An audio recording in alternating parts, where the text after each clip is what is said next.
And you're probably wondering, what does all of this have to do with team performance? What does it have to do with critical analysis? What does it have to do with work? It has everything to do with work.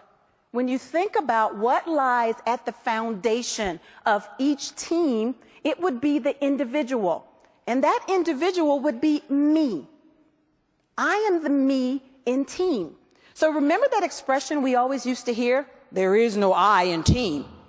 Remember how much that's been indoctrinated in a lot of us, and we've bought into that, but in the wrong way. But think about this. There is a me in team, but it's not so easily discernible, is it? You really have to change your perspective, and you have to change your focus a little bit, because if you look at team, you'll see that it's there. There's very much a me in team.